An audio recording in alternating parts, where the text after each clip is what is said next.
Hello.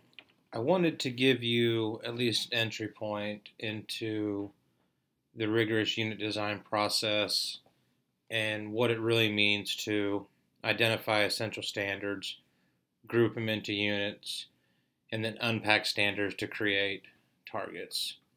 So I'm going to start with English first. So this is the English GBC, and I'm on English 1. Where I start is the standards that this PLC chose to identify. So I'm going to go into Unit 2 for reading literature. And it looks like they chose standards 1, 2, 3, and 10. Okay, so in order to really unpack standards to identify learning targets, I need to go to the actual standards themselves. So I'm here. It was grades 9 and 10. They're underneath key ideas and details. So in the Common Core, the standards are organized by measurement topic. Key ideas and details being one type of measurement topic. So they chose these 3 standards. So I'm going to simply copy. And I'm going to paste here. So this is an organizer I've used in the past. All we're going to do is focus in on this column. Please disregard this. We'll use this at a later time. So I'm going to copy and paste those standards here. Okay.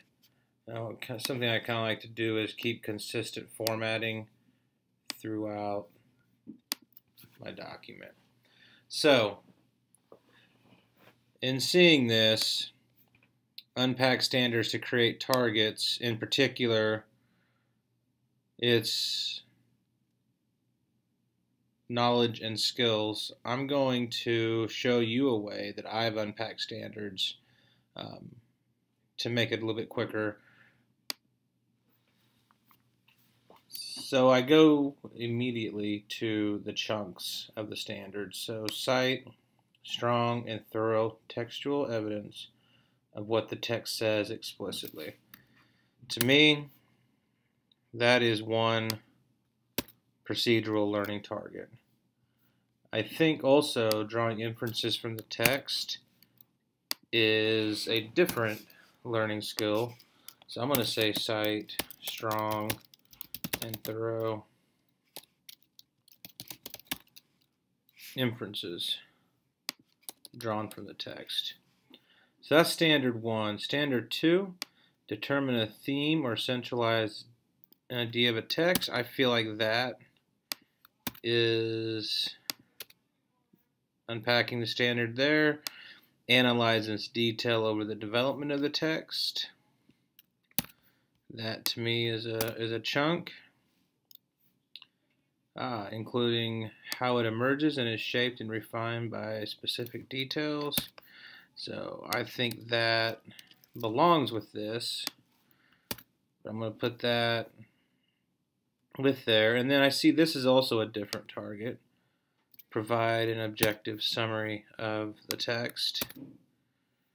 And then I go to my third standard here. Analyze how complex characters develop over the course of the text.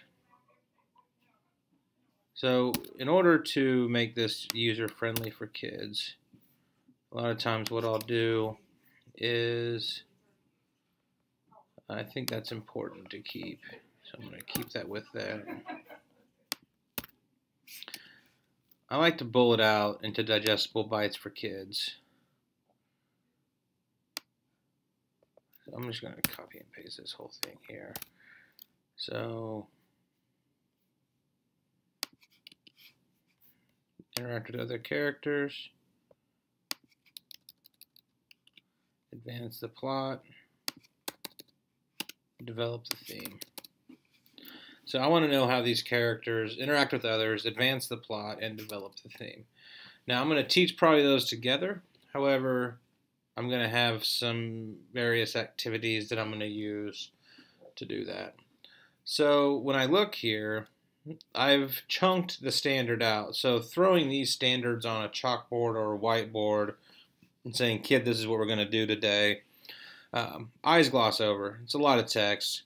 It's a lot of jargon. What I've done is broken this text down into digestible bites. Now I want to look at what declarative knowledge does this standard call for. So what do I mean by textual evidence? So that's maybe one. By ninth grade, I think they should know that, but it's something I'm going to possibly review. I think inferences, again, something that should not be new. Theme, something we're going to be working on. Objective summary.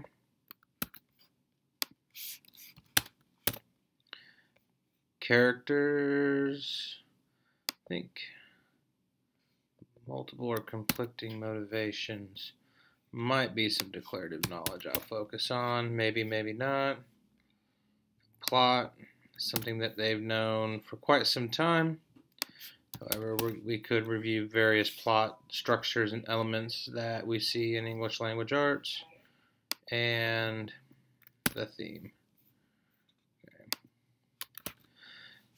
So that's how I've unpacked a standard for declarative knowledge, but also essential skills, the procedural knowledge that I see. So what our task is then to kind of look at, okay, so in terms of what the standards call for, how does my key vocabulary match up with the standards that we have chosen to go with this unit?